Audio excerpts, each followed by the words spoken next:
here we are with this most amazing compost that we are trying to stretch and share a little bit with each of these trees that are going in today. Absolutely. Yeah. And so those were thermophilic compost that we made. Thermophilic compost, yeah. And it's just looking stunning under the microscope. We've got nematodes, bacteria, fungi, protozoa of all different types, and so lovely ratio for trees. And that's why we're excited to be out here today in the fall, ready to inoculate these trees at the time of transplanting. Okay, so why the fall?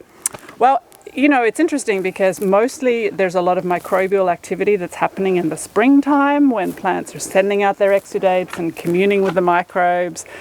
In the fall and in the winter, it's a surprising amount of activity that carries on under the surface in those cooler months in a temperate climate where we're at. And so when we get the microbes into the soil profile in the fall, when it tends to be pretty moist, not a lot of disturbance happening, that's when we find the microbes really have a chance to settle in and get ready. So that when these deciduous fruit trees that we're planting, when comes springtime and they really start to pump out their exudates, those microbes are ready and waiting. Perfect.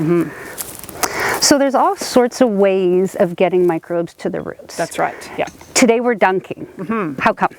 Well, it seems like the perfect opportunity today because we have these potted plants that are ready to go out, and much research shows that the interaction that happens between microbes and plants, it's really intensified at where the roots and the soil, that sort of the little zone that meets around the roots. So what we want to do is we want to get the microbes as close as possible to the roots for the tree to be able to symbiose with those microbes. And so we want to get them as close as possible. And when you're transplanting, that's a fabulous time to be able to take your plant out of the pot, dunk it in the extract that's got all the microbes in it, and it'll just suck everything up next to the roots, and then we can pop it in the planting hole. So it seems like a really efficient way to get really good coverage of roots at this point in time. Yeah, amazing. So Amy, what happens if the trees are already in the ground? Well, that's a really great question because you're not always going to be ready with your extract on planting day. So if the trees are already in the ground, we have two different options of getting the microbes as close as we can to the roots.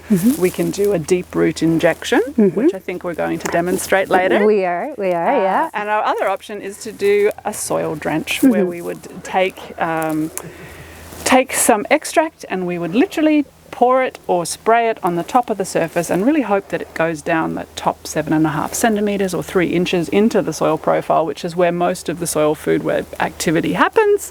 And we'd want to do that around the entire root zone of those existing plants. Amazing.